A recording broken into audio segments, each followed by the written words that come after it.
I was already ready to tell you guys that there wouldn't be a video this week because I just didn't have the time, but it's now the 1st of November. It's Friday evening, 10:30 in the evening, and I'm doing a little edit here because my day ended a little sooner than I thought, just in time to, within an hour, throw this video together. So, bit of a messy one, bit of a short one. This was recorded in early 2022, before my burnout, and if you look closely, I edited some of it out. You can already see that I'm a bit...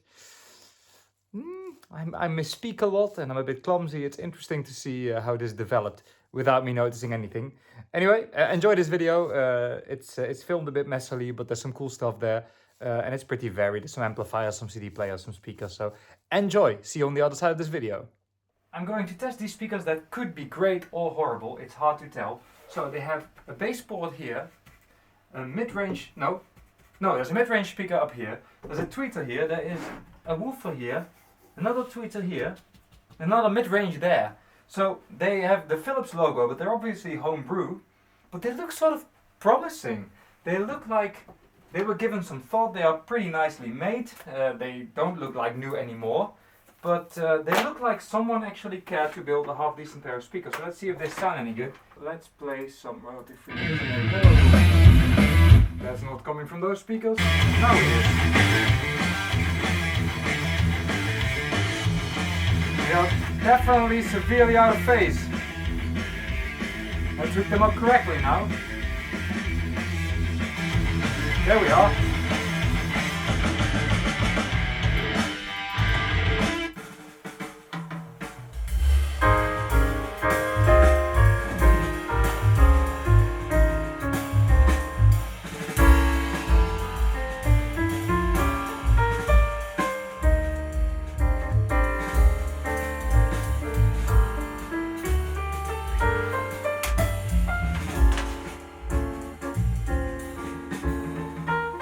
Yep, everything's working. They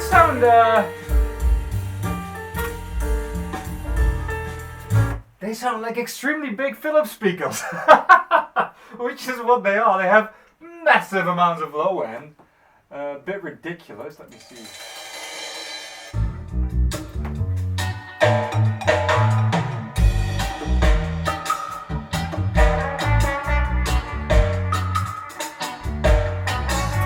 So, I'm not using an external microphone for this video because I just didn't have the time to set it up, but usually you would have a better idea. But the low end it's not just a lot, it's also really good. These are not bad. I don't like the Philips highs because I never do, but these are not bad. So oh, here we go. These screws are a bit of a problem. But I think I can make this work. Look at that! That's a mean speaker. So the same as here on the top. Let me see if I can get this off now. There you go. So you got this, and on the top you have the same tweeter and mid-range. It's been slightly dented, but that's fine.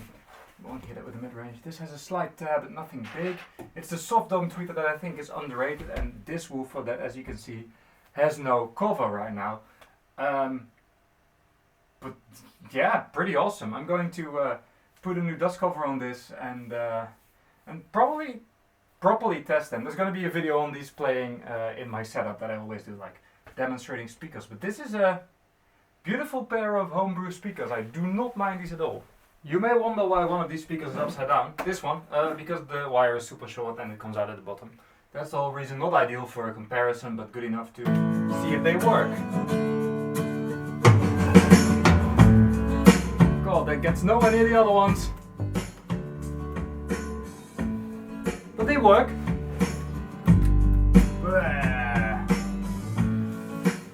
I don't think Philips did a particularly good job in these days, but well, there you go. I'll show you what's in there just for a laugh. I already know. I think these are the 356, I'm not sure. There you go. Tweeter, mid-range, woofer, all very stiff in a closed box, and that's exactly how it sounds. Very stiff in a closed box, but they look good, in good shape. I sort of dig the design. Typical late 70s Philips. And you gotta know how to do this. It takes the exact amount of hitting them to make them go in like that. But yeah, these are functional and they are not great, but people seem to like them for some reason. Maybe if you like very punchy sound. And this here is its direct predecessor, so I figured I will hook them up side by side. This is the 456. So then this is the 457.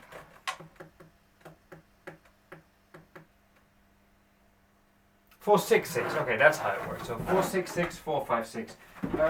So these are both, if I'm not mistaken, I'm going to check because I want to make sure.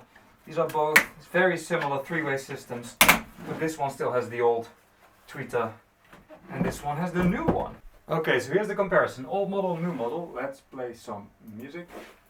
Let's fast forward a bit to the low end. Here's one.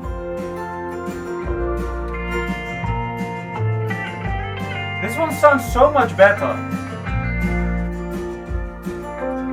It's got way more transparency. Mids are just a bit messy, that's filtering I guess. But mostly listen to the low end.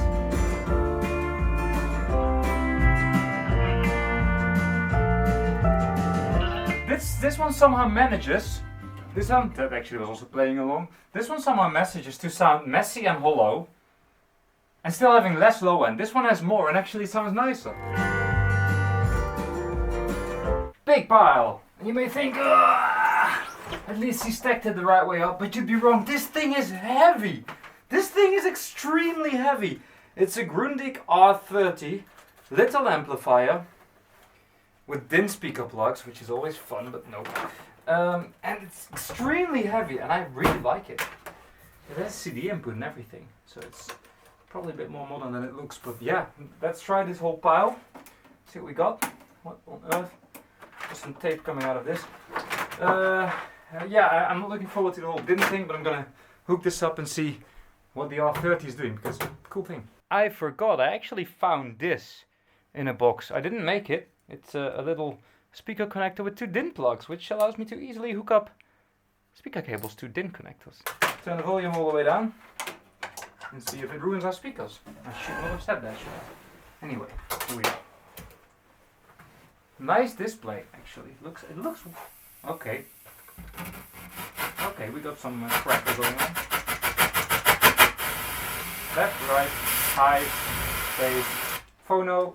Yeah, works. You can get a typical phono preamp noise. What kind of antenna do we have? That. There we are.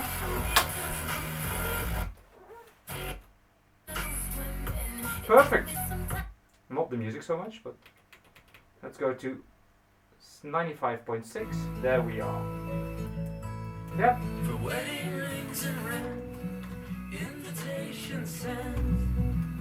You and him by a barn. It's not only a nice working thing, a nice looking thing, but it also sounds really good. That's a good little amp. Oh god, they're gonna stop with doing FM radio in the Netherlands so soon. I won't be able to do this anymore.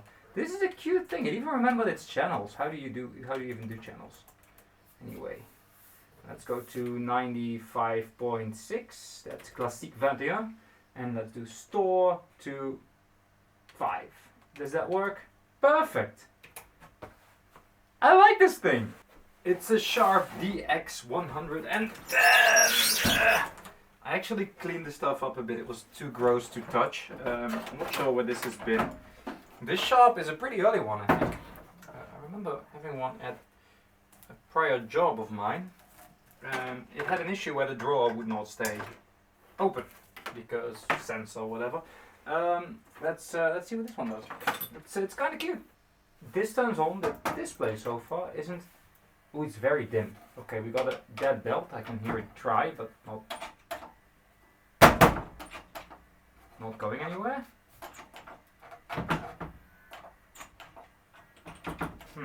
This is a very unclear drawing. I need to show you guys this. So they show the same position with an arrow. I guess they mean you have to turn it right to. I really don't know what they're trying to say. I guess they try to say you have to turn it right to lock it, so left to release, like so, which would obviously make sense. I actually want this one to work. I don't know why, but I like it.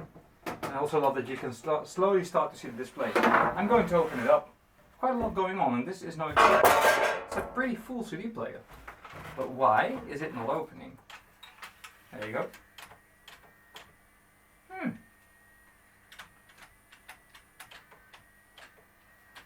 So it's not too happy. But if I help it, it figures its stuff out. But it doesn't stop spinning. It's still trying. Probably because I go slightly too far, and then so now it's trying to close again.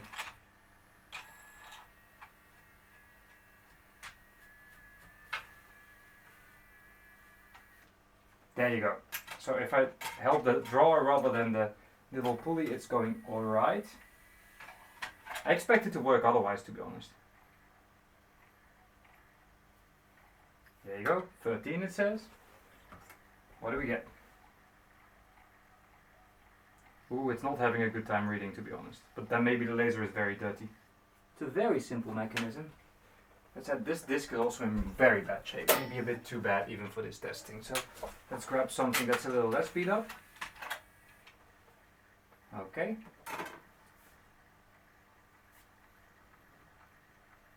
Nope, no playing ball. Next up is a bit of a tricky one because this Hi-Fi Sound Project 6391, aka it's Philips, is well, it's falling apart already. We have this going on here. I think this is supposed to be up here. Anti-reflective anti-glass strip.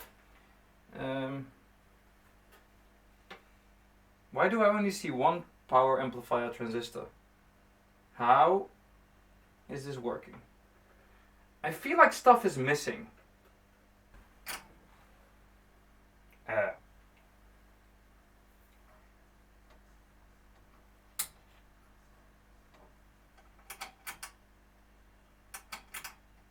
Doesn't appear to be doing anything.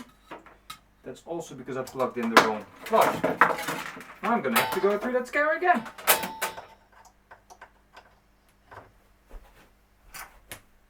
Okay, we have one LED.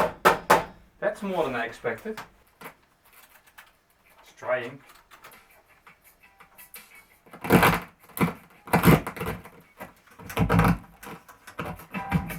Oh.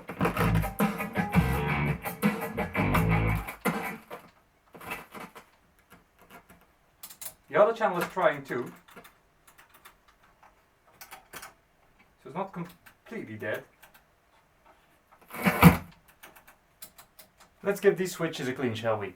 Right, try 2. Let's see if it made a difference at all. Okay.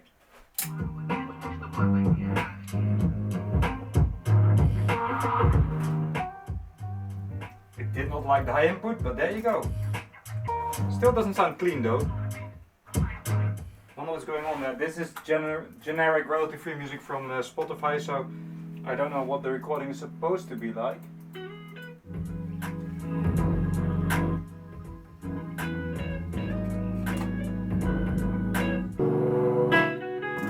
It's a weird distortion because it seems to get worse when you turn the volume up, but not depending on the actual sound level. Listen.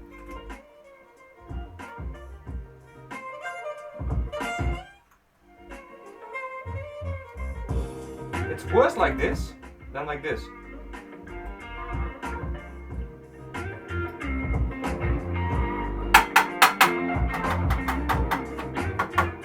Anyway, this thing is toast. It works now, but it's toast. We have ourselves some slightly more upmarket CD players. These are the CD930 and the CD930. I think I just plugged this one in, didn't I? I did not! These tend to have broken drawer mechanisms. This one is alright. Was this the damaged CD? No. Let's see if this wants to play ball. It's very dirty. If it's half as dirty on the inside, it's not going to read, but looks like it's not because that was actually very quick.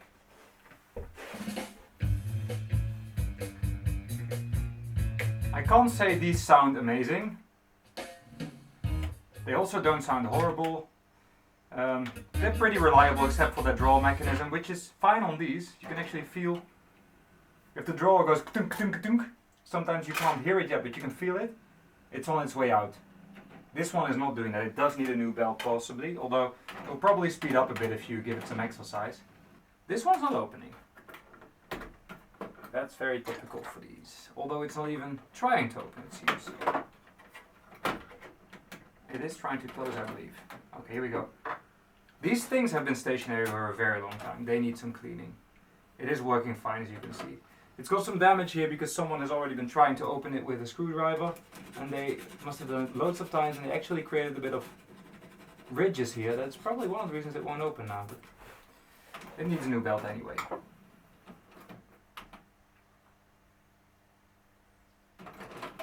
Fixed itself. Let's see if it reads. Perfectly fine.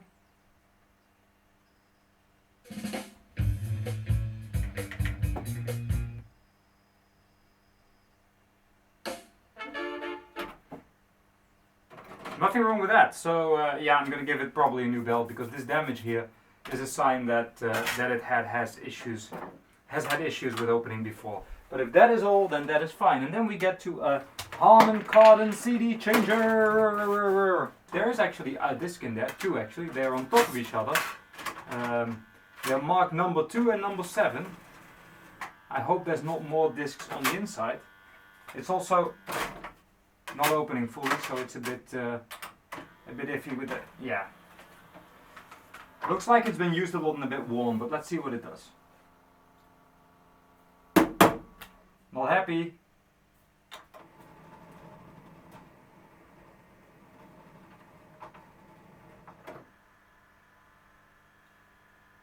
Not sure if you're hearing the sounds.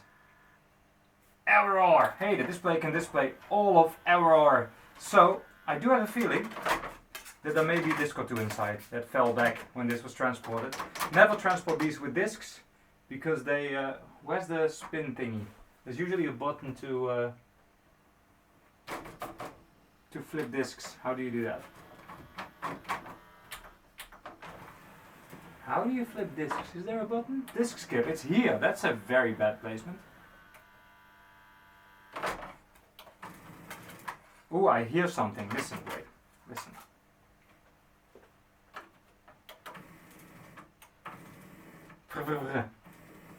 Doesn't sound healthy. I'm going to open it up, see if there's a disc inside. Not supposed to be this there. Is that all? Is that all the discs hiding? Can you see that disc 5 is now actually there? Oh, maybe it is. Yeah, it does recognize disc 5. But I don't think the system is going to push the disc up. We got some pretty bad belts here, I think. The mechanism is not coming up. Let's try again. 5. Yeah, the mechanism is not coming up. Also, I hear some... It sounds like there's not just a dead belt, but also some dead cogs. Okay, that's not working with the belt, so that's a bit worrying. This all seems fine. The laser is clean. The lens, at least. Why are you not coming up? I'm confused. Because you would say the mechanism is supposed to move up. This to grab the disc, but I don't see anything that could move here.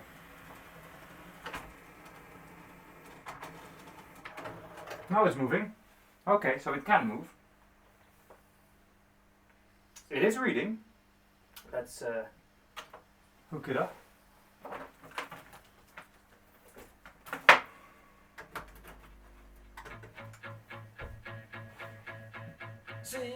I do not like this band at all. I like ska and reggae, but not this band. Sort of curious what the other discs were though now. It thinks there is no disc 4 because it checked obviously when I opened it. And it's like, there's no disc there. So easy loading does not work. Disc 4. There is one now. First has to check. Now you know. What will we get? Copy discs, all exciting.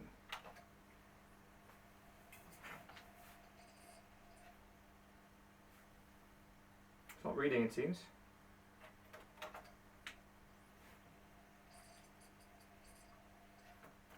Okay, let's try disc 3 then.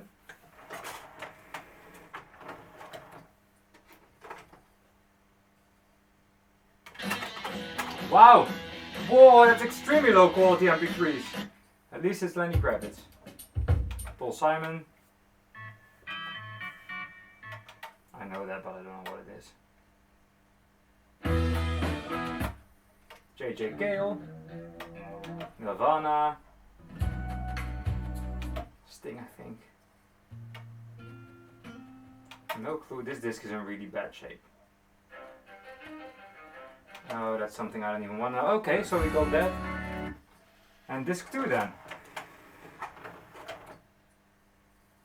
Another platinum disc. There you go. This is just badly burned, I think. It's not even damaged, but...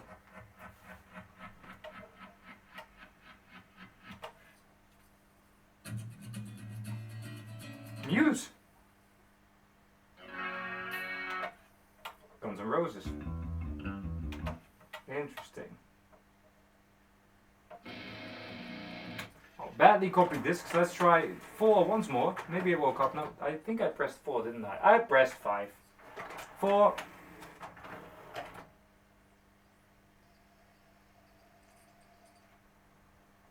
This disc is confusing the player. So, it does seem to work now. I'm going to close it up and see if it figures, but I think the draw mechanism is also... Yeah, there's that. Is there a belt there, I wonder? Is this belt driven or does it work with a cog? Because if it's a belt, then we know why it's not working. If it's not a belt, then something is seriously wrong. There's no belt, it's missing some teeth. So that's a goner. Welcome to the other side of this video, and I wish you all a great night, and hopefully, because honestly I have no more buffer, and I also have the other YouTube channel to take care of. Check the link in the description, it's called Tour de Meuse. Also no buffer. I need to figure this out, so there may be a week or two missing while I catch up. I'm gonna try my best to make sure you get something next week. Not promising anything, but hopefully I'll see you next week, and if not next week, then soon. Bye bye.